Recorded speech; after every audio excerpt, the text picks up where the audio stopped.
ఫలితాల్లో మరీ ముఖ్యంగా ఆంధ్రప్రదేశ్ అసెంబ్లీ ఫలితాలు అక్కడ వైసీపీ టీడీపీ కూటమికి చాలా కీలకంగా మారబోతున్నాయి. ఎగ్జిట్ పోల్ ఫలితాల్లో కొన్ని టీడీపీ కూటమి ఇంకొన్ని వైసీపీ గెలుస్తాయని తమ అంచనాలను వెలువరించాయి. సో ఓవరాల్ గా ఎవరి కాన్ఫిడెన్స్ వారికే ఉంది. నిజానికి ఇది చంద్రబాబు రాజకీయ జీవితానికి చాలా కీలకమైన ఎన్నికలు. అటు జగన్మోహన్ రెడ్డి కూడా ఫలితంపై చాలా సీరియస్ గా ఉన్నారు. మరి ప్రభుత్వాలను మార్చే సాంప్రదాయం ఉన్న ఏపీలో ఈసారి మ్యాజిక్ రిపీట్ అవుతుందా? కొత్త చరిత్రకు దారి తీస్తుందా?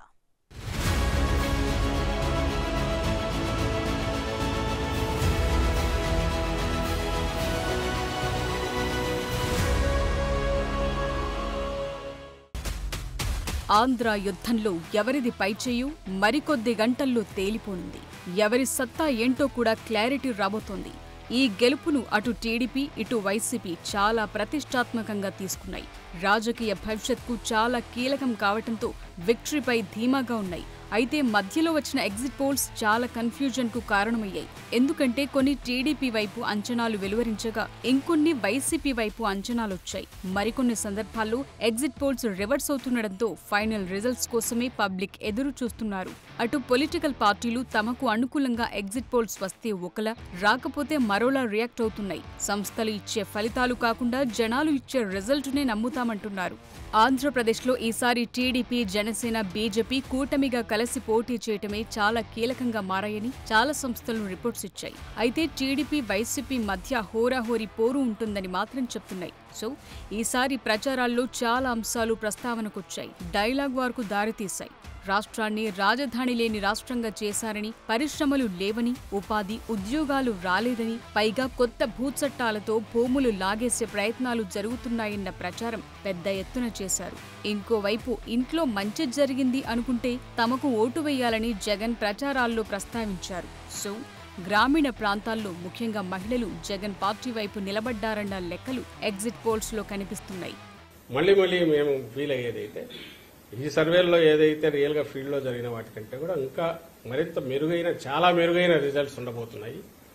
ల్యాండ్ స్లైడ్ ఇది ఉన్నా ఆశ్చర్యపోవాల్సిన అవసరం లేదు. ఎందుకంటే మన సైలెంట్ ఓటు వేరే ఊర్ల నుంచి వచ్చిన వాళ్ళు అయినా కూడా, హైదరాబాద్ కానీ బెంగళూరు కానీ ఎక్కడికైనా బతుకు తెరువు కోసం పోయిన వాళ్ళైనా, ఎవరైతే జగన్మోహన్ రెడ్డి గారి వల్ల కంటిన్యూస్ గా బెనిఫిట్ కావడమే కాదు, అదే కంటిన్యూస్ గా బెనిఫిట్ కావడము, దానివల్ల వాళ్ళ ఫ్యామిలీస్ అన్ని బాగుపడడం, ఈయన ఉంటేనే మరింత మాకు మేలు జరుగుతుంది అని అనుకోవడం వల్లనే గతంలో ఎన్నడూ లేనంతగా వచ్చారు ఇక్కడికి.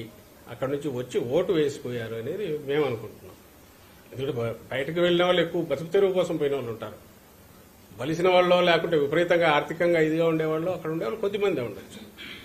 అలాగే మహిళలు, పేద మహిళలు, వాళ్ళంతా వాయిస్ రైజ్ చేసి గట్టిగా అనకపోవచ్చు. వాళ్ళ ఓటు హక్కు ద్వారా, వాళ్ళ ఓటు హక్కు వినియోగించుకోవడం ద్వారా ఆ తీర్పు ఇప్పటికే చెప్పి ఉంటారు. అది ఈవీఎంలో ఉంది కాబట్టి సేమ్ ది రిఫ్లెక్ట్ అవుతుంది రేపు కౌంటింగ్లో అనేది గట్టిగా నమ్ముతున్నాం. ఇంతగా ఎందుకు చెప్తున్నామంటే ఈ ఎగ్జిట్ పోల్స్ పేరుతో కన్ఫ్యూజన్ క్రియేట్ చేయడానికి చేసే ప్రయత్నం కానీ, ద్వారా రేపు కౌంటింగ్లో ఇంకొంచెం ఏదైనా వాళ్ళకు చేసుకోవాలనే ప్రయత్నం చేసే కుట్రలు ఏమైనా పంతున్నారేమైనా అనుమానం ఉందని చెప్తున్నాము.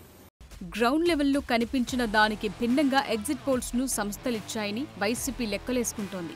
సౌత్ లో పార్టీలను మార్చే సాంప్రదాయం ఉంటుందని, ముఖ్యంగా ఏపీలో ఒక దఫా టీడీపీ, మరో దఫా వైసీపీ అన్న పరిస్థితులు ఉన్నాయని, ఆ లెక్కన ఈసారి టీడీపీ వంతు వచ్చినట్లే అని ఆ పార్టీ నేతలు అనుకుంటున్నారు. అయితే అసలు సీన్ ఏంటన్నది మరికొద్ది గంటల్లోనే తేలిపోనుంది.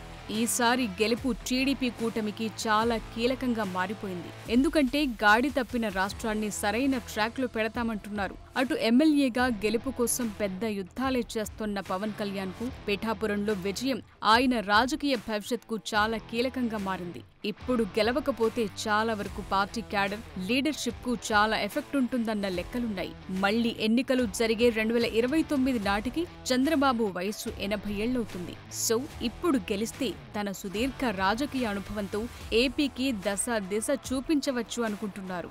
ఆత్మస్థైర్యాన్ని దెబ్బకొట్టడం కోసం ఇప్పుడున్నటువంటి జిల్లా కలెక్టర్లని బెదిరించో, భయపెట్టో, నీకు అనుకూలంగా అక్కడక్కడ ఏదన్నా ఉంటే సపోర్ట్ గా తెచ్చుకోవడం కోసం నువ్వు ఈ ఆరా మస్తాన్తో చెప్పించిన దానికి చంద్రబాబు గారితో నువ్వు డైరెక్ట్ గా నువ్వు గాని మళ్ళీ ప్రభుత్వం ఏర్పాటు చేయకపోతే నీ జీవితంలో అసెంబ్లీకి అడుగు పెట్టనని చంద్రబాబు గారితో ఛాలెంజ్ చేయగలవా జగన్మోహన్ రెడ్డి?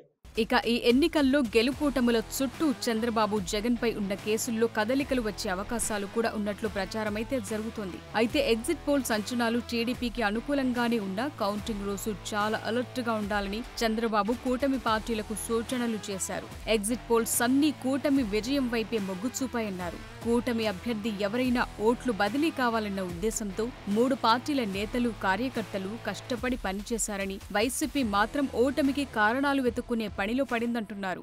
ఓటమి భయంతో వైసీపీ కౌంటింగ్ రోజు అక్రమాలు, దాడులకు తెగబడే అవకాశం ఉందని కూటమి ఏజెంట్లు, అభ్యర్థులు అప్రమత్తంగా ఉండాలంటున్నారు. అటు గ్రామీణ ఓటర్లు, మహిళలు ఎగ్జిట్ పోల్ సర్వేల్లో పాల్గొనే అవకాశం తక్కువని, పట్టణ ప్రాంతాల్లోని ఓటర్ల అభిప్రాయాలను లెక్కలోకి తీసుకుని చాలా సంస్థలు అంచనాలు వెలువరించాయని, మరికొద్ది గంటల్లో అసలు ఫలితాలతో సీన్ మొత్తం మారిపోతుందన్న ఆశల్లో వైసీపీ ఉంది. మరోవైపు ఎన్నికలకు ముందు ఏపీసీసీ చీఫ్ గా పగ్గాలు చేపట్టిన వైఎస్ షర్మిల రాజకీయ భవిష్యత్ పైన ఈ ఎన్నికలు ఇంపాక్ట్ చూపనున్నాయి. కడప ఎంపీగా పోటీ చేసిన షర్మిలకు గెలుపు చాలా కీలకంగా మారింది. ఇక తెలంగాణలో లోక్సభ ఫలితాలపైన చాలా ఉత్కంఠ నెలకొంది. కాంగ్రెస్, బీజేపీ మధ్య హోరాహోరీ ఉంటుందని చాలా సంస్థలు అంచనా వెలువరించాయి. తెలంగాణలో అసెంబ్లీ ఎన్నికలకు, లోక్సభ ఎన్నికలకు మధ్య గ్యాప్ ఉండటం, ఎన్నికలు వేర్వేరుగా జరగటం వల్ల ఓటింగ్ ప్రియారిటీ అంశాలు మారిపోయినట్టు సర్వే సంస్థలు గుర్తించాయి. జాతీయ స్థాయి అంశాల ప్రాతిపదికన ఓటింగ్ జరగటంతో తెలంగాణలో నేషనల్ పార్టీల మధ్య హోరాహోరీ జరిగినట్లు గుర్తించారు.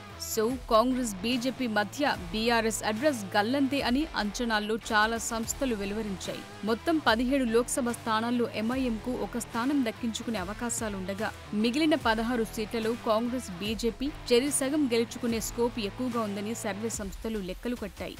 నిజానికి ఇటీవలే తెలంగాణ అసెంబ్లీ ఎన్నికల్లో గెలిచిన కాంగ్రెస్ లోక్సభ ఎన్నికల్లోనూ మంచి ఫలితాలు రాబడతామన్న ఆశలు ఉంది. అయితే ఈసారి బీజేపీ నుంచి గట్టి పోటీ ఎదురైందన్న టాక్ వినిపిస్తోంది. ఒకవేళ బీజేపీ తెలంగాణలో 8కి పైగా సీట్లు గెలిస్తే సౌత్లో కమలం పార్టీ సత్తా చాటటంలో కీలక పాత్ర పోషిస్తోంది.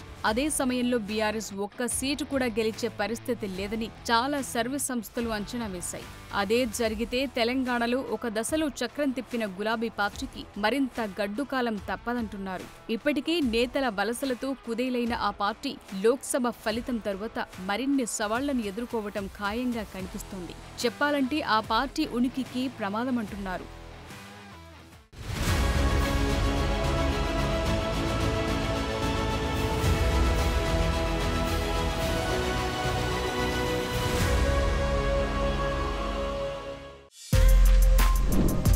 For more videos like this, subscribe Big TV channel.